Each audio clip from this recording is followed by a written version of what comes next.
Today, I am excited to present an exceptional and in-depth demonstration for IELTS Writing Text 2.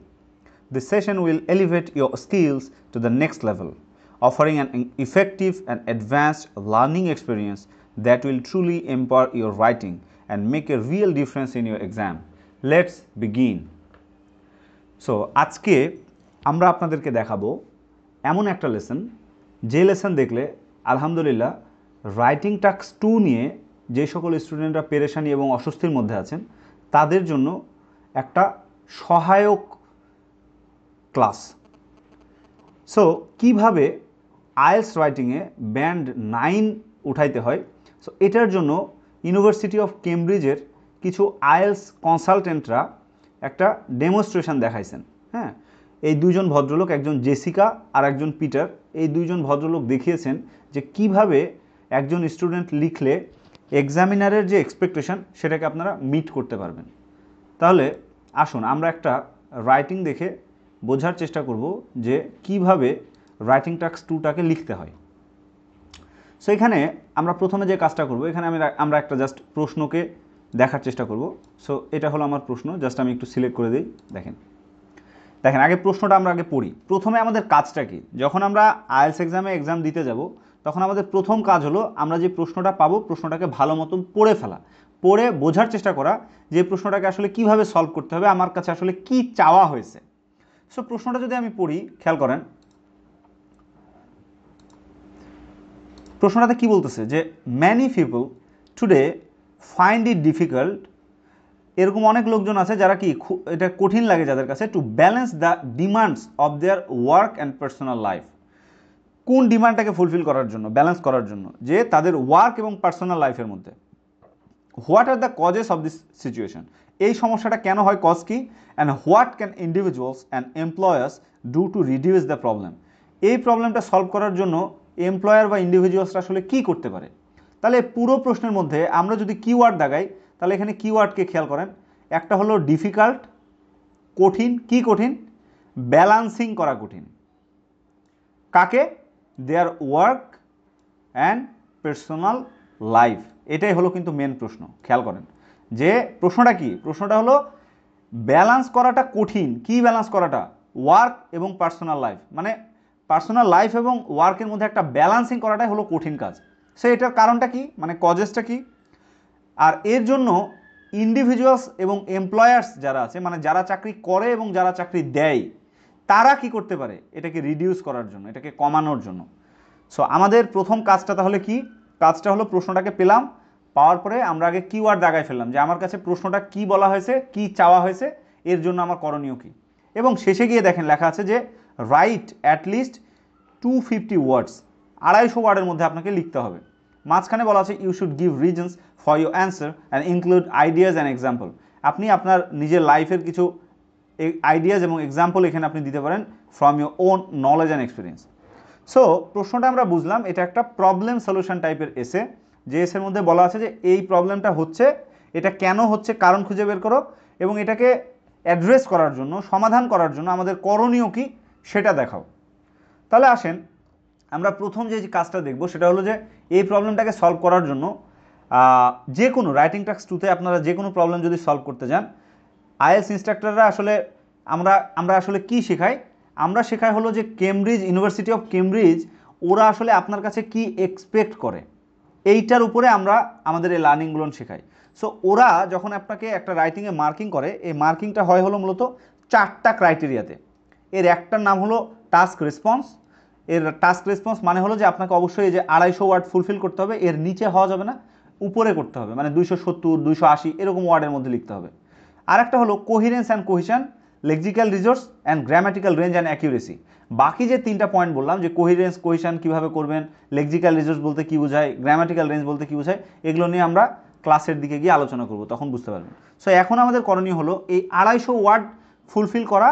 এর সাথে task রেসপন্সের আর একটা শর্ত আছে, সেটা হলো একটা রাইটিং ভালো মতন লিখতে গেলে, এসে লিখতে গেলে অবশ্যই আপনাকে ইন্ট্রোডাকশান, বডি প্যারাগ্রাফস এবং কনক্লুশন লিখতে হবে।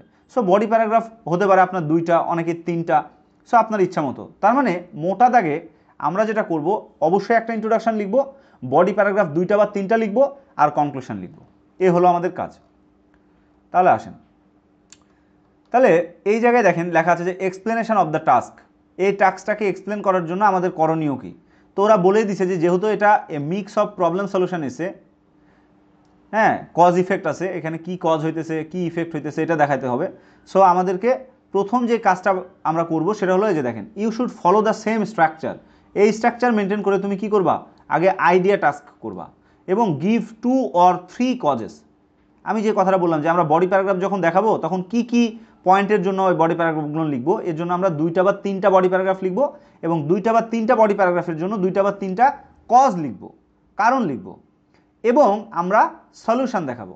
সলিউশন বলতে এই যে রিডিউস দ্য প্রবলেম করার জন্য আপনার করণীয়টা কি এটা আমরা দেখাবো, এরপরে জাস্ট এটাকে সামারাইজ করব। তাহলে আসেন, এখানে আমরা একটা মডেল অ্যান্সার দেখব।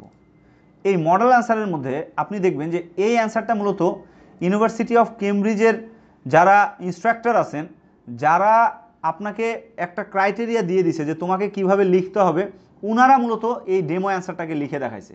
সো এটা কিন্তু একটা ব্যান্ড 9 লেভেলের অ্যান্সার। এই ব্যান্ড 9 লেভেলের অ্যান্সার একটা পড়লে আপনারা বুঝতে পারবেন যে কিভাবে আসলে আমাদের রাইটিংটাকে লিখতে হয়। সো আসেন আমরা প্রথম যে প্যারাগ্রাফটা পড়ব, খেয়াল করেন, আমি এখানে জাস্ট একটু মার্ক করে দিই, আপনারা ভালো মতো বুঝতে পারবেন। এই যে আপনারা এখন যে প্যারাগ্রাফটা দেখতেছেন আমার মার্ক করা, এই প্যারাগ্রাফটা মূলত ইন্ট্রোডাকশন প্যারাগ্রাফ। ওকে, এটা একটা ইন্ট্রোডাকশন প্যারাগ্রাফ। সো দেখেন এখানে কি লেখা আছে। তাহলে আমরা প্রশ্নটা পড়ে কি শিখলাম, প্রশ্নটা পড়ে শিখলাম যে ব্যালান্সিং করতে হবে কোথায়, লাইফ এবং ওয়ার্কের মধ্যে। কারা করবে, এই জন্য করণীয় হলো এমপ্লয়াররা কি করতেছে, আর যারা এমপ্লয়ি যারা কাজ করে তাদের করণীয়টা কি। সো এখানে দেখেন পড়ি, finding a compromise between one's job and one's private life is probably harder than ever these days, especially if one has a family. যাদের একটা পরিবার আছে তাদের জন্য এই কম্প্রোমাইজ করাটা তাদের জব এবং প্রাইভেট লাইফে খুবই কি হার্ডার। খেয়াল করেন এই যে এখানে দেখেন ফাইন্ডিং এ কম্প্রোমাইজ, এখানে আমরা শুরু করছি কিন্তু জিরান্ড দ্বারা, ভার্বের শেষে আইএনজি লাগাই দিলে এরকম জিরান্ড হয়। এবং এই যে ওয়ান্স জব, একজনের চাকরি, ওয়ান্স প্রাইভেট লাইফ, একজনের প্রাইভেট জীবনে, যে এরকম ওয়ান্স এই যে অ্যাপোস্ট্রফি এস দ্বারা এরকম জিনিস যদি আপনারা লিখতে পারেন সেগুলো কিন্তু ব্যান্ড স্কোর বাড়ায়। এবং দেখেন এখানে কমা দেওয়ার পর আমরা কি করছি, specially if one has a family, এই যে স্পেশালি ব্যবহার করলাম, এটা কাইন্ড অফ কানেক্টিং ডিভাইস বা লিঙ্কিং ওয়ার্ডস, এটাকে আমরা বলি কোহেসিভ ডিভাইস বলি। এই ধরনের লিঙ্কিং ওয়ার্ড ব্যবহার করলে কিন্তু ব্যান্ড স্কোর বাড়ে। এই ধরনের লিঙ্কিং ওয়ার্ড আমরা কেন ইউজ করি, কারণ হলো ওই যে আমি বললাম 4টা ক্রাইটেরিয়া যে আছে তার মধ্যে একটা হলো কোহিরেন্স অ্যান্ড কোহিশন। সো আপনারা যদি কোহিরেন্স অ্যান্ড কোহিশন পার্টে যদি আপনারা ভালো ব্যান্ড স্কোর উঠাইতে চান তাহলে আপনাদেরকে এরকম লিঙ্কিং ওয়ার্ড ব্যবহার করতে হবে। এরপরে দেখেন, তাহলে দেখেন এই প্রথম লাইনটুকে আমরা যদি পড়ি, প্রথম সেন্টেন্সটা পড়েই কিন্তু আমরা বুঝতেছি যে আমাদেরকে যে প্রশ্নটা করা হয়েছিল ওই প্রশ্নটাকে জাস্ট এখানে ঘুরিয়ে লেখা হয়েছে। এই প্রক্রিয়াটাকে বলা হলো প্যারাফ্রেজিং বলে, এটাকে আমরা জাস্ট প্যারাফ্রেজ করছি। এরপরে দেখেন লেখা আছে কি, there are several reasons for this but also a number of measures we can take. Several reasons মানে কজগুলো কি, আর এই যে নাম্বার অফ মেজার্স মানে সলিউশনটা কি, কিভাবে আমরা এটাকে অ্যাড্রেস করতে পারি। ওকে, তার মানে কি ইন্ট্রোডাকশন পার্টে আমরা কি করব, প্রথমে যে প্রশ্নটা পাবো প্রশ্নটাকে সুন্দর করে প্যারাফ্রেজিং করে লিখব, একটু নিজের ভাষায় লিখব, এর সাথে আমরা কি সলিউশন দিব আর কি রিজন দেখাবো এই জিনিসগুলো জাস্ট এখানে ইনক্লুড করে দেব। ইন্ট্রোডাকশন পার্ট গেল। এবার দেখেন দ্বিতীয় যে প্যারাগ্রাফটা পড়ব, এই দ্বিতীয় প্যারাগ্রাফটা আসলে কিসের উপরে লেখা আছে, এই যে এটা পুরোটা হলো দ্বিতীয় প্যারাগ্রাফ।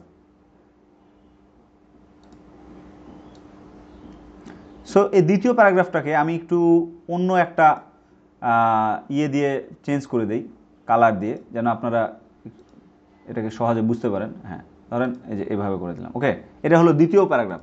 এই দ্বিতীয় প্যারাগ্রাফটাতে P2-তে আমরা কি করতেছি, এটা মূলত কারণ দেখাচ্ছি। দেখেন কিভাবে লিখছি। আচ্ছা দেখেন কিভাবে লিখছি, possibly the major factor is the increased workload that many people have to deal with.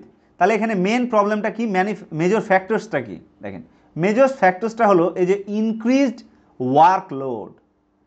তার মানে আমাদের যে কাজের মধ্যে এবং আমাদের পার্সোনাল লাইফের মধ্যে আমরা যে একটা ব্যালেন্স করতে পারতেছি না, এর প্রধানতম কারণটা কি, একটা কারণ হলো এই যে ইনক্রিজড ওয়ার্কলোড।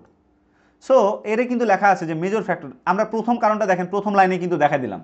সো আপনাদের করণীয়টা কি, যখন আমরা একটা প্যারাগ্রাফ লিখবো, প্যারাগ্রাফের প্রথম লাইন যেটা, এটাকে বলে হলো topic sentence. Topic sentence must আপনাকে অ্যাড করতে হবে আপনি যদি ব্যান্ড 7 চান। সো ব্যান্ড 7 চাওয়ার জন্য প্রথম লাইনের টপিক সেন্টেন্স আপনাকে প্রথম কারণটা কি, কি কারণে আপনি এটার পক্ষে যাচ্ছেন, ওইটা কিন্তু আপনাকে উল্লেখ করতে হবে। যেখানে এখানে লিখছি increase workload that many people have to deal with, এটার সাথে মোকাবেলা করতে হয়, ডিল করতে হয়। The predominance of the service, predominance মানে প্রধানত্ব বা এটা কিসের জন্য আরোপ করা হইতেছে এই সার্ভিসের জন্য, sector means the most people work in office related job and they find that employers expect them to stay longer. Okay, পরের দিকে একটু পরে পড়তেছি, একটু আগে দেখি। দেখেন এর প্রধান কারণটা কি, প্রধান কারণ লোকজন যেহেতু অফিস রিলেটেড জব করে এবং এমপ্লয়িরা কি করতে হয়, এখানে কিন্তু স্টে লঙ্গার, অনেক সময় ধরে থাকতে হয়। সো এর ফলে কি হয়, or be available outside traditional office hour, এবং এই ট্র্যাডিশনাল অফিস আওয়ার যেটা আমরা যে 9টা 5টা অফিস করি, এর বাইরে ওদের কিন্তু এই অ্যাভেলেবিলিটিটা থাকে না, আর এই জিনিসটাই কি ডমিনেট করে, এই যে প্রিডমিনেন্স। তাহলে এখান থেকে এই পুরো সেন্টেন্স থেকে আমরা মেন যেই কি পয়েন্টসটা পাইলাম, যে টেকওয়েজটা পাইলাম, সেটা কি, যে ট্র্যাডিশনাল অফিস আওয়ার যেটা থাকে 9টা থেকে 5টা, এই সময়ের বাইরে তারা অ্যাভেলেবিলিটি পায় না এবং এই সময়ে তাদেরকে স্টে লঙ্গার, অনেক সময় ধরে তাদেরকে থাকতে হয়। ফলে কি হয়, তারা এই অফিস রিলেটেড জব করার কারণে এই জবগুলো নিয়ে তাদেরকে এই যে ডমিনেট করে ফেলে। কিন্তু তারা এক্সপেক্টটা করে কি, যে এর বাইরে তাদেরকে কি করণীয়, এদের বাইরে তারা কি আসলে এক্সপেক্ট করে। খেয়াল করেন এখানে লেখা আছে অন টপ অফ দিস, এই জিনিসটা কি, এই যে অন টপ অফ দিস, এটা একটা advanced cohesive device, linking word. এই লিঙ্কিং ওয়ার্ডগুলো আপনি রাইটিংয়ে যত লিখতে পারবেন তত কিন্তু আপনার ব্যান্ড স্কোর বাড়বে। তাহলে দেখেন একটা কারণ আর একটা কারণ বলতেছে অন টপ অফ দ্যাট, এ ছাড়াও the rise of communication tools, আর একটা সমস্যা, সেটা কি, এই যে কমিউনিকেশন টুলসগুলা। সো কমিউনিকেশন টুলসের উত্থান, রাইজ হলো উত্থান। কারা, দেখেন এই যে এখানে একটা মাঝখানে হাইফেন দেওয়া আছে, খেয়াল করেন এখানে একটা হাইফেন দেওয়া আছে এবং এই যে দেখেন শেষে একটা হাইফেন দেওয়া আছে। সো এই জাতীয় হাইফেনের মাঝখানে কোনো কিছু যদি লিখেন, এগুলো কিন্তু রাইটিংয়ে আপনাকে ব্যান্ড স্কোর বাড়ায় দেয়। এই জিনিসগুলো আসলে কি, এগুলোকে বলা হয় অ্যাপজিটিভ ক্লজ। অ্যাপজিটিভ মাঝে মাঝে এটা দেখবেন যে এরকম ডাবল কমা দেওয়া থাকে, হ্যাঁ, সেট অফ কমা, এরকম সেট অফ কমাও হইতে পারে, আবার এরকম সেট অফ এই যে হাইফেনও হইতে পারে। এই মাঝখানে যে তথ্যগুলো দেওয়া হয়, এগুলো আসলে কি করে, এগুলো হলো এই যে প্রথমে যে নাউনটা দেওয়া হয়েছে, যে রাইজ অফ কমিউনিকেশন টুলস, মানে এই যে রাইজটা, উত্থান হওয়াটা কাদের, কমিউনিকেশন টুলসটা, এই কমিউনিকেশন টুলসটা আসলে কি, এটা সম্পর্কে একটা অ্যাডিশনাল ইনফরমেশন এখানে দেওয়া হয়েছে। সো এই জন্য এখানে দুইটা হাইফেন দেওয়া হয়েছে, দেখেন সেট অফ হাইফেন, এখানে একটা হাইফেন, এখানে একটা হাইফেন। সেখানে বোঝানো হয়েছে কমিউনিকেশন টুলস আসলে কি জিনিস। কমিউনিকেশন টুলস হলো ranging from smartphones to laptops and teleconferencing equipment. তার মানে কি, কমিউনিকেশন টুলস মানে হলো এই যে ধরেন এই যে এই ফোনস অ্যান্ড ল্যাপটপস এবং টেলিকনফারেন্সিং যে ইকুইপমেন্টগুলো আছে, যে টুলসগুলো আছে, এগুলো নিয়ে মূলত কমিউনিকেশন টুলস। মেন বাক্যটা আসলে কী ছিল জানেন, মেন বাক্যটা ছিল the rise of communication tools has accelerated the trend, এটা ছিল মেন লাইন। আপনারা অনেকে বলেন না যে ভাইয়া আমি আসলে সেন্টেন্স বড় করতে পারি না, সেন্টেন্স কীভাবে বাড়ায় লিখবো এটা আমি পারি না। দেখেন এখানে কিন্তু মেন সেন্টেন্সটা ছিল the rise of communication tools has accelerated the trend, এটা হলো মেন সেন্টেন্স। বাট এটাকে কি করা হয়েছে, আরও ক্ল্যারিফিকেশনের জন্য, আরও অ্যাডিশনাল ইনফরমেশনের জন্য এই যে মাঝখানে দুইটা হাইফেন দিয়ে এখানে দেখেন তথ্য এক্সট্রা করে দেওয়া হয়েছে যে এই কমিউনিকেশন টুলস মানে কি। সো আপনারা যদি এভাবে করে যদি ইম্প্রোভাইজ করতে পারেন আপনাদের সেন্টেন্সগুলো, এভাবে করে যদি লিখতে পারেন রাইটিং মডিউলে, তাহলে কিন্তু একটা ভালো ব্যান্ড স্কোর আপনারা সিকিউর করতে পারবেন। সো দেখেন তাহলে কমিউনিকেশন টুলস কী করতেছে, এই ট্রেনটাকে এক্সিলারেট করতেছে, বিকজ পিপুল আর অলওয়েজ কন্ট্যাক্টেবল, কারণ লোকজন সবসময় কি থাকে, যে কন্ট্যাক্টেবল থাকে, কন্ট্যাক্টের মধ্যে থাকে। ওকে, সো এরপরে দেখেন এটাকে আরেকটু আমি ক্ল্যারিফাই করব যে এই সেন্টেন্সটা বোঝাইতে আমি আসলে কি বুঝাইলাম সেন্টেন্সটা দেওয়াতে। সো দেখেন এখানে ফার্দার মোর ব্যবহার করা হয়েছে, এটা খুবই একটা ভালো লিঙ্কিং ওয়ার্ড, এটা ইউজ করলে ব্যান্ড স্কোর বাড়ে। দ্য ইকোনমিক রিসেশন, রিসেশন হলো মন্দা, এই যে অর্থনৈতিক যে মন্দাটা, has made the labour market increasingly competitive. আরও একটা কারণ কি, যে আমরা আমাদের লাইফের সাথে আমাদের কাজের যে সমন্বয় সাধন করতে পারতেছি না, সামঞ্জস্য নিয়ে আসতে পারতেছি না, ব্যালান্সিং করতে পারতেছি না, এর পিছনে আর একটা কারণ হলো এই অর্থনৈতিক মন্দা। এখানে কিন্তু একটা অর্থনৈতিক মন্দা আছে এখন, কীরকম, যেটা কি এই লেবার মার্কেটটা, এই শ্রমিক মার্কেটটাকে কী করতেছে, ইনক্রিজিংলি কম্পিটিটিভ, খুবই এটা একটা কম্পিটিটিভ করে ফেলছে। So workers are under pressure to cooperate this process. So ওরা যে চাইবে যে আমরা ব্যালান্সিংটা করব, এটা তারা করতে পারছে না, কেন, কারণ অলওয়েজ তাদেরকে একটা প্রেশারের মধ্যে থাকা লাগতেছে, ফিয়ারিং লস অফ প্রমোশন। এবং শুধু তাই না, তাদের তো কাজ নিয়ে তো একটা প্রেশার আছেই, এছাড়াও তারা এই যে জব হারানোর, প্রমোশন পাওয়ার, এটা কিন্তু একটা ফিয়ার তাদের মধ্যে কাজ করে। Or even redundancy if they resist, এবং কি এই যে কাজের কি রিডান্ডেন্সি, একটা প্রতুল্যতা, মানে অনেক বেশি এই যে জিনিসগুলোকে পাওয়া যাচ্ছে মার্কেটের মধ্যে, এত বেশি ওয়ার্কার যে তাদের আসলে কোনো অপশান নাই। তাহলে দেখেন আমি একটু কালারটা চেঞ্জ করে আপনাদেরকে দেখাই এখানে। তাহলে পুরো যেই প্যারাগ্রাফটা আমরা পড়লাম, কারণের প্যারাগ্রাফটা, এই কারণের প্যারাগ্রাফের মূল যে জিনিসটা কি কি, একটা মেন জিনিস হলো এই যে রাইজ অফ কমিউনিকেশন টুলস। এখন এই কমিউনিকেশন টুলগুলো বেড়ে গেছে, যেটা কি করতেছে, এই ট্রেনটাকে এক্সিলারেট করতেছে। আর একটা কারণ কি, লোকদেরকে অলওয়েজ কি কন্ট্যাক্টেবল থাকতে হইতেছে। এবং ইকোনমিক রেসিশন, এটা একটা বড় ধরনের কারণ। অর্থনৈতিক মন্দার কারণে লোকজন যে এই জবটা করব না, এই জবটা করব, বা এটা ছেড়ে দিয়ে নতুন একটা ধরবো, এই ধরনের অপশান কিন্তু লোকদের মধ্যে থাকতেছে না, ওরা কিন্তু পাইতেছে না। কেন? কারণ এই যে ইকোনমিক রেসিশন, মন্দা আছে, এবং মার্কেটে কিন্তু কম্পিটিশান অনেক। দেখেন এই যে কম্পিটিটিভ, ইনক্রিজিংলি কম্পিটিটিভ হয়ে যেতেছে এই মার্কেটটা, রাইট? আর একটা কারণ কি, আর একটা কারণ হলো যে ওদেরকে সবসময় একটা আন্ডার প্রেশারের মধ্যে থাকতে হইতেছে। কেন? কারণ ভাইয়া আপনার জব হলো বাংলাদেশে মনে করেন 50,000, আর এমপ্লয়ি বের হইতেছে মনে করেন আপনার 2.5 লাখ, 5 লাখ এমপ্লয়ি বের হইতেছে, মানে 50,000 জবের জন্য 5 লাখ এমপ্লয়ি। সো ওদেরকে কি আন্ডার প্রেশারে থাকতে হইতেছে। এবং যারাও আবার জব পেয়েছে অলরেডি, তাদেরকেও কিন্তু লস অফ প্রমোশনের মধ্যে থাকা লাগতেছে, ফিয়ার, এই যে এই ভয়টা তাদেরকে কুরে কুরে খাচ্ছে। সো এইটাই মূলত কারণ যে কেন আমরা আমাদের পার্সোনাল লাইফ এবং জব এই দুইটার মধ্যে কম্প্রোমাইজ করতে পারতেছি না, আমরা কেন এই দুইটার মধ্যে ব্যালেন্স ফাইন্ডিং করতে পারতেছি না, এটা একটা কারণ। এখন দেখেন আমি আবার একটু কালারটা চেঞ্জ করে দিই। এবার দেখেন আমি নিচে যেই প্যারাগ্রাফটা আমরা দেখতেছি, এই প্যারাগ্রাফটা মূলত কিসের? এই প্যারাগ্রাফটা হলো সলিউশনের প্যারাগ্রাফ। দেখেন এটাকে একটু সবুজ কালার করে দিছি, ওকে। দেখেন এখানে দেখেন কি করতেছি আমরা, বলতেছে তাহলে এই যে সমস্যাটা, যে জব মার্কেটে খুবই কম্পিটিশান, এরপরে হলো আমাদের এই কমিউনিকেশান টুলগুলোকে রাইজ হয়ে গেছে, হ্যাঁ, এই কারণে দ্রুতই যে কোনো এমপ্লয়িকে আমরা হায়ার করতে পারতেছি, বা এখানে জব প্রমোশন পাচ্তেছি না, তারও একটা ফিয়ার আছে। সো এটা তাহলে সলিউশনটা কি? কিভাবে যে জব করতেছে একজন ইন্ডিভিজুয়ালস এবং যিনারা জব দিতেছে এমপ্লয়ার, তারা কিভাবে এটার মধ্যে একটা ব্যালান্সিং করতে পারে, সো এখানে একটা সলিউশন দেওয়া আছে। দেখেন however there are various steps. এই যে দেখেন এখানে একটা খুবই ইম্পর্টেন্ট ওয়ার্ড, সেটা হলো হাউএভার। এই ওয়ার্ডগুলো ব্যবহার করলে কিন্তু আপনার ব্যান্ড স্কোর বাড়ে। হাউএভার মানে কি, এই যে তথাপি বা অপর পক্ষে।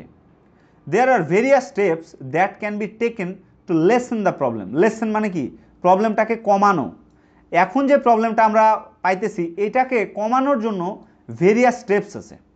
সো এই প্যারাগ্রাফে আমরা জাস্ট শুধু সলিউশন দেখব। ফার্স্টলি এই যেটা হলো লিঙ্কিং ওয়ার্ড, এই লিঙ্কিং ওয়ার্ড ব্যবহার করলে ব্যান্ড স্কোর বাড়ে। তো প্রথমত কি কারণ, individuals should clarify with their employers the time when they expect to be free of work and out of contact, thus ensuring private time.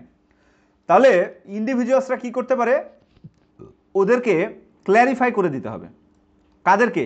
এই যে উইথ দেয়ার এমপ্লয়ার, যারা তাদেরকে চাকরি দিচ্ছে, তাদের যে বসদের কাছে আগের থেকে ক্ল্যারিফাই করতে হবে যে বস, আমরা আশা করতেছি কি, এক্সপেক্ট কি করতেছি, যে আমরা যখন ফ্রি অফ ওয়ার্ক, আমাদের যখন কাজটা শেষ হয়ে যাবে এবং আউট অফ কন্ট্যাক্ট, যখন আমরা অফিস থেকে বের হয়ে যাব, তখন আমাদেরকে এনশিওর করেন যে আমাদের একটা প্রাইভেট টাইম যেন আমরা নিশ্চিত করতে পারি। আমাদের বাবা বউ ছেলে আছে, সো আমাদের ফ্যামিলিকে যেন আমরা ঠিক মতন টাইম এনশিওর করতে পারি। এই জন্য যখন আমরা ফ্রি অফ ওয়ার্ক হয়ে যাব এবং আউট অফ কন্ট্যাক্ট হয়ে যাব, তখন আমাদেরকে আপনি একটু সময় দেন, আমাদেরকে আর এক্সট্রা অফিস আওয়ারের বাইরে কাজ দিয়েন না, এই জিনিসটা আমাদেরকে ক্ল্যারিফাই করতে হবে আগেই। এটা হলো প্রথম কাজ। অ্যানাদার পজিটিভ ডেভেলপমেন্ট, আর একটা পজিটিভ ডেভেলপমেন্টটা কি, দেখেন এই যে আর একটা পজিটিভ ডেভেলপমেন্ট কি, would be for employers to allow more flexible working hours. এবং যারা চাকরি দেয়, যারা এমপ্লয়ার্স, তাদেরকে আবার আর একটা জিনিস এনশিওর করতে হবে, অ্যালাউ করতে হবে, সেটা কি, ফ্লেক্সিবল ওয়ার্কিং আওয়ার্স।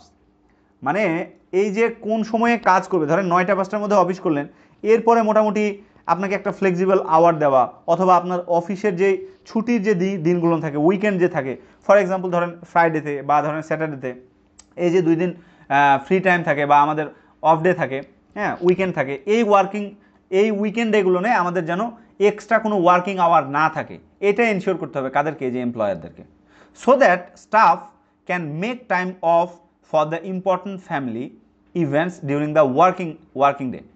তার মানে ওরা যেন এই যে তাদের ফ্যামিলি ইভেন্টসগুলোকে তারা অ্যাটেন্ড করতে পারে, হ্যাঁ, ইভেন ওয়ার্কিং ডেতেও। ফর এক্সাম্পল ধরেন আমার মঙ্গলবারে আমার অফিস আছে, সো আমাদেরকে এরকম একটু ফ্লেক্সিবিলিটি দেওয়া, এরকম ফ্লেক্সিবল ওয়ার্কিং আওয়ার দেওয়া, যে আজকে মঙ্গলবার বস, আজকে তো মঙ্গলবার, কিন্তু আজকে তো আমার একটা ফ্যামিলি ইভেন্টস পড়ে গেছে, কোথাও আমার একটা বিয়ে আছে বা কোথাও আমার একটা জন্মদিন সেলিব্রেট করতে হবে, ওখানে আমাকে যাইতে হবে, সো আমাকে যদি 1 ঘন্টা একটু আগে ছুটি দিয়ে দিতেন, হ্যাঁ, তো দেখা গেল আপনি 5টা পর্যন্ত অফিস, আপনাকে 4টায় ছুটি দিয়ে দিল, এই যে একটা ফ্লেক্সিবল ওয়ার্কিং আওয়ার্স।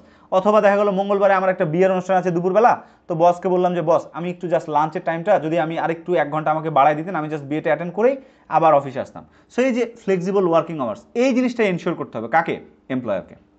লাস্টলি এবং সবশেষ একটা পয়েন্ট, সেটা হলো এমপ্লয়ার্স যারা চাকরি দেন could offer advice and coaching. ওনাদেরকে আরও কিছু জিনিস অ্যাডভাইস করতে হবে, অফার করতে হবে, সেটা হলো এই যে অ্যাডভাইস বা কোচিং দিতে হবে to staffs in areas such as time management, stress control and relaxation technique. 3টা জিনিস দেখেন, একটা হলো কিভাবে আমরা টাইম ম্যানেজ করতে পারি, কিভাবে আমরা স্ট্রেসকে কন্ট্রোল করতে পারি, এই যে ওয়ার্কের যে লোড, এই ওয়ার্কলোডটাকে যেন আমরা, এই স্ট্রেসটাকে আমরা কিভাবে কন্ট্রোল করব, এবং রিল্যাক্সেশন টেকনিক, কিভাবে আমরা একটু রিল্যাক্স থাকবো। এই জন্য যদি চাকরিদাতারা মানে আমাদের বসরা যদি আমাদেরকে কিছু অ্যাডভাইস এবং কোচিং অফার করে, তাহলে এমপ্লয়ীদের জন্য কি হবে, ওয়ার্ক লাইফ এবং পার্সোনাল লাইফ দুইটার মধ্যে ব্যালেন্সিং করাটা সহজ হবে। This would help to reduce the anxiety, ফলে কী হবে, তারা তাদের এই দুশ্চিন্তা অ্যাংজাইটি যেগুলো সেগুলোকে রিডিউস করতে পারবে, that stems from heavy workload and long hours. অনেক সময় ধরে তারা যে কাজ করে, এই যে ওয়ার্কলোড নিতেছে, এই জিনিসটার মধ্যে তারা ব্যালান্সিং করতে পারবে। খেয়াল করেন, আমি কিন্তু যখনই প্রবলেমগুলো পড়লাম, যখনই সলিউশনগুলো পড়লাম, প্রত্যেকটা বার আমি কিন্তু প্রথম যে আমাকে প্রশ্নটা করা হয়েছে, মেন যে প্রশ্নটা, যে কিভাবে আমরা ওয়ার্ক লাইফ এবং আমাদের পার্সোনাল লাইফ এই দুইটার মধ্যে ব্যালান্সিং করতে পারবো, ওখানে কিন্তু বারবার আমরা ফিরে ফিরে ফিরে ফিরে যাচ্ছিলাম। তো যখনই আপনারা এরকম রাইটিং টাস্ক 2 লিখবেন, তখন কিন্তু আপনাদের কাজ কি, এরকম পয়েন্টগুলোকে অ্যানালাইসিস করা, এবং এটা কি আসলে আমাকে যে পয়েন্টটা দেওয়া হয়েছে ওই পয়েন্টের মধ্যে আমরা আছি কিনা, আমাদের রেলিভেন্ট কিনা, লাইনগুলো পয়েন্টগুলো রেলিভেন্ট কিনা, এটার সাথে আমরা কি করব, এনকাউন্টার করব, মিলায়া দেখব। ওকে, লাস্ট যে প্যারাগ্রাফটা আমরা দেখব, খেয়াল করেন, এখানে আমরা কি করতেছি, এই প্যারাগ্রাফের মধ্যে আমরা কনক্লুশন দেখাচ্ছি, কনক্লুশন। ওকে, তাহলে এটাকে একটু কালারটা একটু চেঞ্জ করে দেই বোঝার সুবিধার জন্য,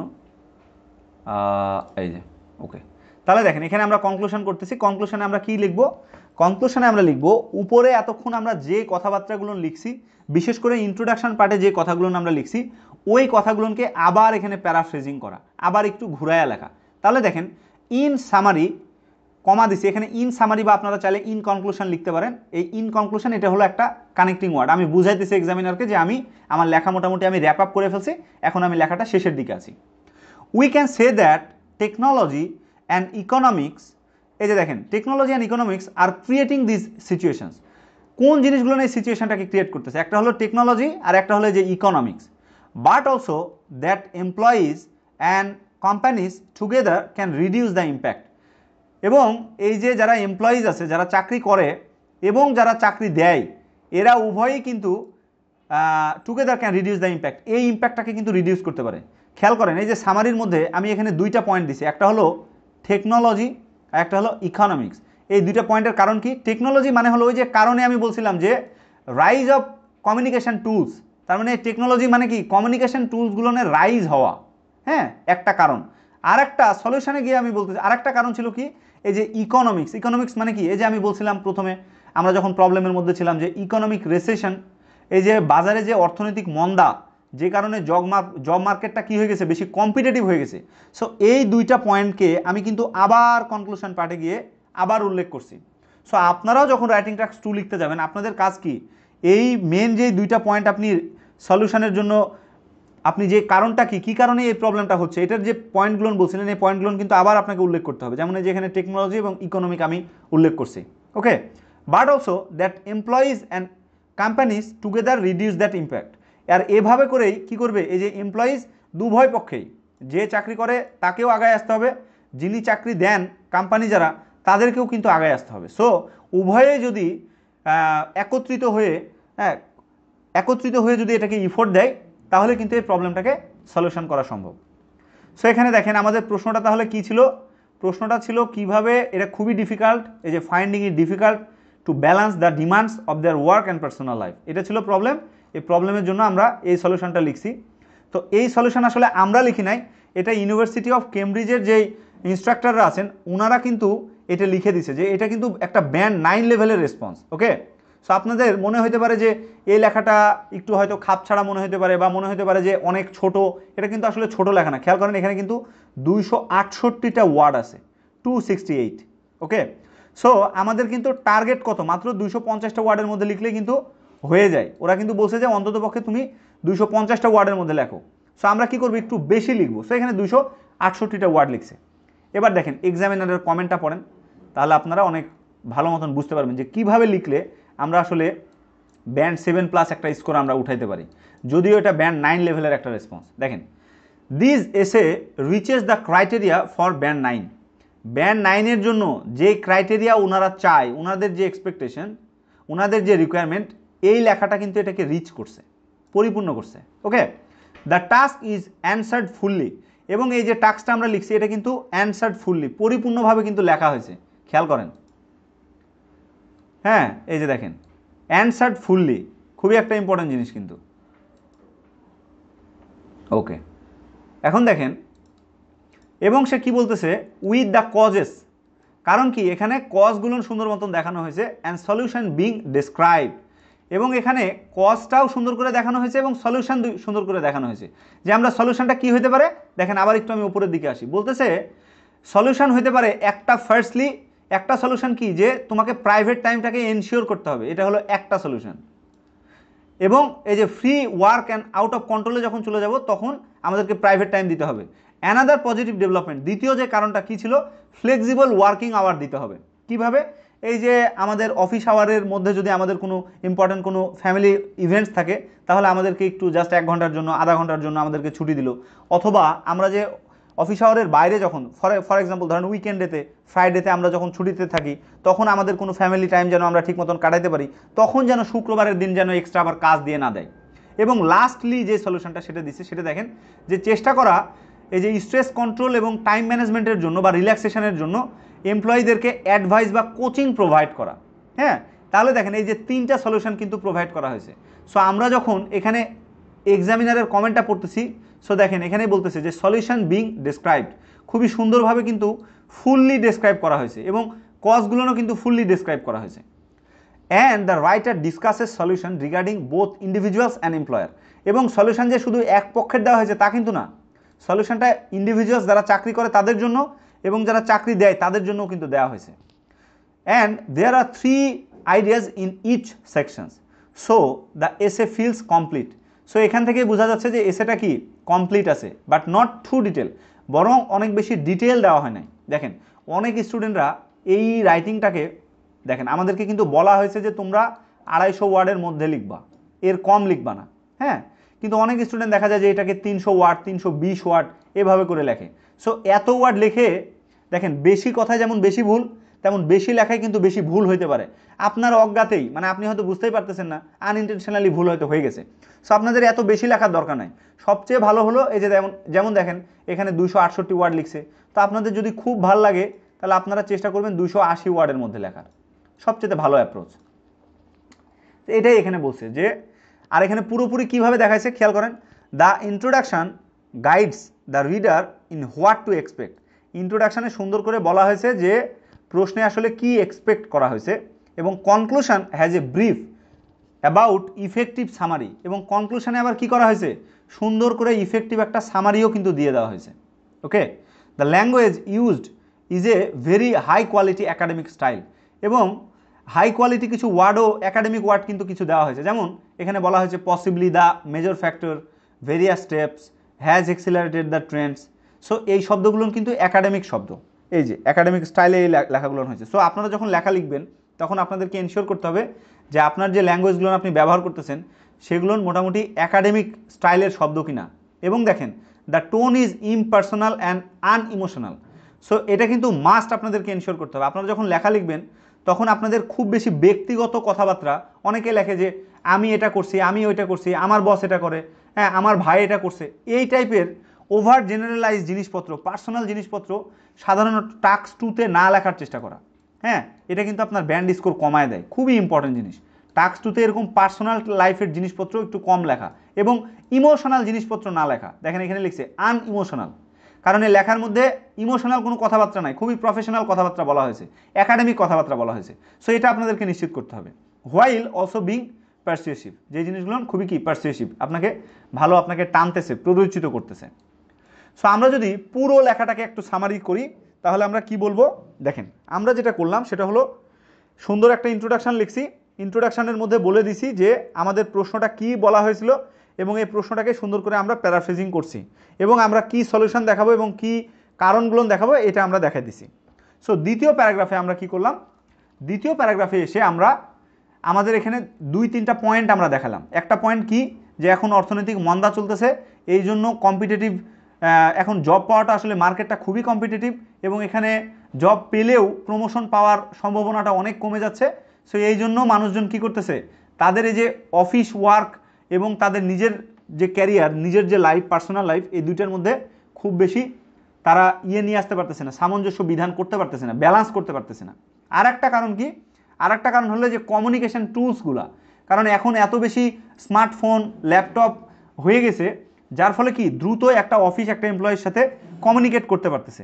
আগে যেমন কি হইতো, অফিস থেকে বের হয়ে গেলে আর কিন্তু আমরা বসরা আমাদের সাথে অত বেশি কমিউনিকেশন করতে পারতো না, কমিউনিকেট করতে পারতো না, ফলে আমাদেরকে এক্সট্রা প্রেশার দিতে পারতো না। বাট এখন ফোন হওয়ার কারণে কি হইতেছে, এক্সট্রা একটা বস প্রেশার দিতেছে, এই ভাইয়া কাজটা করে দেন, এই জুয়েল সাহেব আপনি কি কাজটা হইলো আপনার, দেখেন তো কি অবস্থা। সেই যে আমাদেরকে দ্রুত কন্ট্যাক্ট করতে পারতেছে, ফলে কি হইতেছে, আমাদের কিন্তু প্রেশারটা বাড়তেছে। আর সলিউশন আমরা কি দেখালাম, 3টা সলিউশন দেখালাম, যে আমরা আমাদের যে প্রাইভেট টাইম, এটার ফলে কি হয়, যে আমাদেরকে যদি ফ্লেক্সিবল আওয়ার্স দেওয়া হয় তাহলে কি আমরা ভালো মতো জবটা করতে পারবো। আর একটা হলো আমাদেরকে যদি এই যে এরকম কোচিং এবং অ্যাডভাইস প্রোভাইড করা হয় তাহলে কিন্তু আমাদের জন্য এই স্ট্রেসগুলোকে ম্যানেজ করা, এই টাইমগুলোকে ম্যানেজ করা, এগুলো কিন্তু আমাদের জন্য সহজ হয়ে যায়। সো এটা ছিল সলিউশন। আর শেষে গিয়ে আমরা আবার কনক্লুশনে কি করলাম, কনক্লুশনে গিয়ে আমরা পুরো যে জিনিসটা আমরা এতক্ষণ দেখাইলাম, সলিউশনে দেখাইলাম, কজে দেখাইলাম, প্রবলেমে দেখাইলাম, এই পুরো জিনিসগুলোকে আবার আমরা সুন্দর করে জাস্ট ছোটো ছোটো ওয়ার্ডে সামারাইজ করলাম। যেমন এখানে লিখছি টেকনোলজি, ইকোনমিক। আর শেষে গিয়ে আবার সলিউশনে কি করলাম, এই যে এমপ্লয়িজ এবং কোম্পানিজ দুইজনে মিলে কিভাবে এটাকে, এই ইম্প্যাক্টটাকে রিডিউস করতে পারে। সো এভাবে করে যদি আপনারা একটা রাইটিং টাস্ক 2 দাঁড় করাতে পারেন তাহলে আলহামদুলিল্লাহ খুবই ভালো লেভেলের একটা রাইটিং আপনারা জেনারেট করতে পারবেন। এবং যারা ব্যান্ড 7 লেভেলে প্রিপারেশন নিতে পারেন তাদের জন্য এটা একটা সহায়ক এক্সাম্পল দেখানো হয়েছে। সো এই ক্লাসের পরে আপনারা এটাকে আরও খুবই এক্সপ্যান্ডেড ফর্মে আমরা আমাদের রেগুলার ক্লাসগুলোনে দেখিয়ে থাকি। আমরা রেগুলার ক্লাসগুলোনে দেখাবো যে কিভাবে আপনি ইন্ট্রোডাকশন পার্টে কোন লাইনে আসলে কী কী জিনিস লিখতে হয়, বডি প্যারাগ্রাফে এক্সাম্পল আপনারা কীভাবে দিবেন, সাপোর্টিং আইডিয়াগুলোকে কীভাবে লিখবেন বা টপিক সেন্টেন্স কীভাবে লিখবেন, এই জিনিসগুলো দেখানো হবে। এবং কনক্লুশন পার্টে কিভাবে আমরা খুব সুন্দর করে একটা কনক্লুশনকে সাজাইতে পারি, অর্গানাইজ করতে পারি, হ্যাঁ, এবং উপরের যে পয়েন্টগুলো দিয়েছি এই পয়েন্টগুলোকে কীভাবে আরও সামারাইজ করা যায়, আরও কনসাইজ করা যায়, এই জিনিসগুলো দেখানো হয় লাইন বাই লাইন। সো এই জিনিসগুলো আপনারা আরও ডিটেলে দেখতে পারবেন। সো ধন্যবাদ পুরো ক্লাসটা মনোযোগ দিয়ে দেখার জন্য। আপনাদের জন্য শুভকামনা, আপনাদের রাইটিং টাস্ক 2 মডিউলটা আরও বেশি সুন্দর হোক, আরও অর্গানাইজ করে আপনারা লিখতে পারেন, সেই শুভকামনা জ্ঞাপন করতেছি। আসসালামু আলাইকুম ওয়া রাহমাতুল্লাহ।